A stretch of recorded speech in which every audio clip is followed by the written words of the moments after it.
विवेक भैया कोले आमदार झाले, परंतु भैया आम्हाला इतका आनंद झाला, सर्व आमच्या कार्यकर्त्यांना, गुदमरलेल्या कार्यकर्त्यांना ऑक्सिजन मिळाला की काय असं वाटायला लागलं। आणि आज व्यासपीठावर जमलेले गणेश परिसराच्या, गणेश कारखान्याच्या विजयी उत्सवानंतर प्रथमच मोठ्या संख्येने उपस्थित असलेले माझे गणेश राधा परिसरातील सर्व सहकारी, मान्यवर, अध्यक्ष आणि हितचिंतक, तसेच इथे जमलेला जनसमुदाय व भगिनी, भैयांची निवड होणं म्हणजे आमच्यासारख्या सर्व पक्षातील, मग इथे राजकीय गटतट नाही, यांना एक संजीवनीच आहे। तसं पाहिलं तर अहिल्यानगर जिल्ह्यामध्ये अनेक राजकीय वारसदार पुढे येत आहे। प्रत्येक घराण्यातून राजकीय वारसा पुढे चालवला जातो, परंतु स्वर्गीय शंकररावजी कोल्हे साहेबांच्या विचारातून, संस्कारातून आज भैया हा राजकीय वारसा चालवत आहे। त्यांच्यासारखे तडफदार, मितभाषी, सर्वांचा आदर करणारं व्यक्तिमत्व म्हणून त्यांच्याकडे पाहिलं जातं। आणि आज भैया आमदार झाले, त्याबद्दलही मनपूर्वक खूप खूप शुभेच्छा। मी म्हणते, जसं स्वर्गीय अजित दादांनी आपल्या कामाच्या माध्यमातून दादा नावाला वलय निर्माण केलं। दादा म्हटलं की काम, नियोजन, आदर, दरारा, ते पाहून महाराष्ट्रामध्ये खूप दादा तयार झाले। मला वाटतं प्रत्येक पक्षात दादा लोक आहेत। तसं भैया साहेब नाव हे महाराष्ट्रात विरळ आणि कमी आहे, परंतु तुम्ही तुमच्या कर्तृत्वाने, कामाने महाराष्ट्रात भैया साहेब नाव दादासारखंच गाजवाल अशी मला खात्री आहे।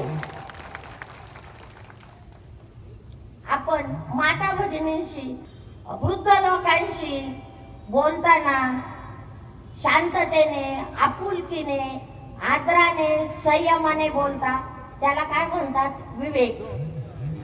आपल्या बोलण्यात विवेक, आपल्या चालण्यात विवेक, आपल्या वागण्यात विवेक। परंतु महाराष्ट्रातील राजकारणातला विवेक हरवत चालला आहे असे आम्हाला जेव्हा दिसले, तेव्हा तुमच्याकडे बघून आम्हाला वाटलं की आमचे विवेक भैया आता परत आमदार झालेत, म्हणजे हा विवेक परत राजकारणात आलेला आहे। गणेश कारखान्याच्या बाबतीत या सर्वांच्या एकजुटीने, एकोप्याने आपण गणेश कारखाना सुरू केला। गणेश सुस्थितीत चालला पाहिजे यासाठी चेअरमन, व्हाईस चेअरमन, संचालक मंडळाचे खूप प्रयत्न आहेत। भैया आज महाराष्ट्रामध्ये सरकार युतीचे आहे।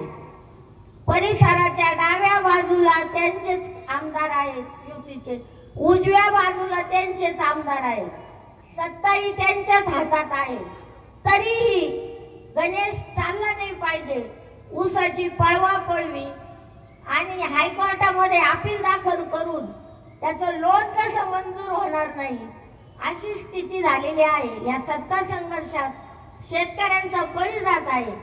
तेव्हा आपण आता डॉक्टर पिपाडांनी पोटतिडकींनी खूप गोष्टी सांगितल्या, तरी भैया आता आपली आणि मुख्यमंत्री साहेबांची चांगला स्नेह आहे, जवळीक आहे, त्यांना भेटून त्यांना सांगा की आमच्या परिसराची जीवनदायिनी, आमच्या शेतकऱ्यांचे उपजीविकेचे साधन गणेश कारखाना आहे। तरी तुम्ही स्वतः त्याचं पालकत्व घेऊन आम्हाला तुम्ही मदत करा, ग्राउंड फ्लोअरवर जाऊन तुम्ही सगळ्या गोष्टींची शहानिशा करा व राधा परिसरातील शेतकरी जगला पाहिजे याच्यासाठी प्रयत्न करा, अशी त्यांना तुम्ही आमच्या सर्व शेतकऱ्यांच्या वतीने कळकळीची विनंती करा। या बाबतीत मी तुम्हाला सांगेन, आज मी काँग्रेस पक्षाची पदाधिकारी व कार्यकर्ते असूनही भैयांच्या सत्काराला आले। मला भैयांमध्ये सगळ्या प्रकारचे गुण दिसले, म्हणजे पक्ष जरी तुमचा तर माणूस आमचा असा मला विश्वास वाटला। आणि तुम्हाला फक्त कोपरगाव सांभाळायचं नाहीये, तर तुम्हाला महाराष्ट्र तर पुढे सांभाळतात, पण सध्या तुम्हाला राहता आणि शिर्डी मतदारसंघही सांभाळायचा आहे. कमी वयात तुमच्यावर फार मोठ्या मोठ्या जबाबदाऱ्या आहेत, हेही खूप महत्वाचं आहे. आणि या बाबतीत मी माजी आमदार स्नेहलताताई कोले यांचेही विशेष अभिनंदन करेन. त्यांनी जी राजकीय परिस्थिती हाताळताना खूप विचारपूर्वक, कणखरपूर्वक, संघर्षशील परिस्थिती असतानाही खंबीरपणे भैया साहेबांच्या पाठीशी उभ्या राहिल्या आणि यश मिळवून दिलं. त्याही खूप कर्तृत्ववान संघर्षशील महिला आहेत.